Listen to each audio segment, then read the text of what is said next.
We know that the process of convolution uses a kernel function or a filter. This lecture will serve to answer what is the purpose of this kernel function. Now that you've understood how convolution works and what convolution is, the concept of a sliding window with a kernel function over the input layers, let's understand what convolution means or what the objective of convolution is in a CNN. The all important factor in a convolutional layer is the kernel function that you've chosen to generate the convolution result. The choice of kernel function basically defines what you're focusing on in the input image. Are you focusing on edges, corners, horizontal lines, vertical lines, and so on? Let's say you wanted to achieve a blurring effect on the input image. In that case, your kernel function would be such that it averages the neighboring pixel.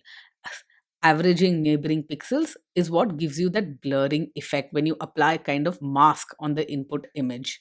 A kernel function where you subtract neighboring pixels, where you have some values within the kernel cell which are positive and its neighboring values are negative, that results in subtracting neighboring pixels.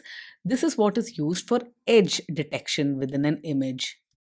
If your kernel function has positive numbers at the center, the weights at the center are positive, but all its neighbors are negative, that serves to sharpen the input image on which you apply this kernel function. If your kernel function is such that the corners have negative values and all other cells are zero, that is used for edge enhancement. You can basically design kernel functions for a lot of complex patterns, such as emboss as well. If it was hard for you to imagine how kernel functions work for blurring, edge detection, etc., you should check out the examples on this website that you see on screen, aishack.in. Examples that you see now are from this website. Here is an example of a kernel function that you could use for blurring. You're averaging the neighboring pixel values by dividing all of it by 1 by 9, where 9 is the number of cells in your filter. Because the weights in this filter sum up to 1, the resulting image will have the same intensity as the original image. If your weights were less than 1, then the resulting image will be darker. If it's greater than 1, it will be brighter. And here is an example of blurring with this convolutional kernel applied to the image on the left. The convolutional result is the image that you see on the right, which is the blurred version of the image on the left. This blurred version has been generated using this filter. Here are some example filters that you can use for line detection on your original image.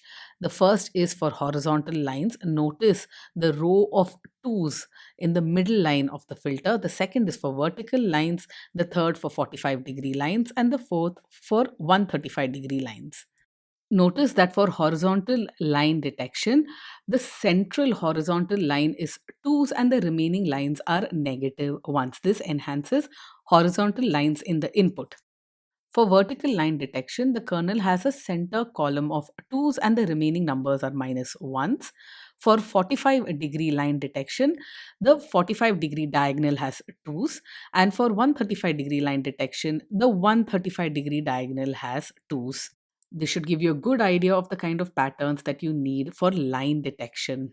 And here is the result of applying the horizontal line detection filter on the input image. Notice that the resulting image in black and white has all the horizontal lines which are enhanced.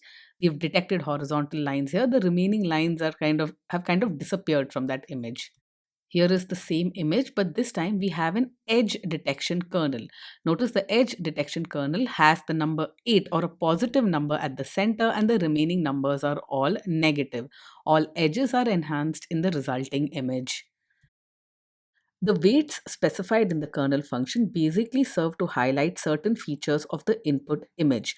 You can set up the weights so that the resultant image is blurred. You can set it up so that edges are detected. You can detect horizontal or vertical lines. The choice of a kernel function helps you detect patterns in the underlying image. These patterns can then be combined together to recognize higher level objects.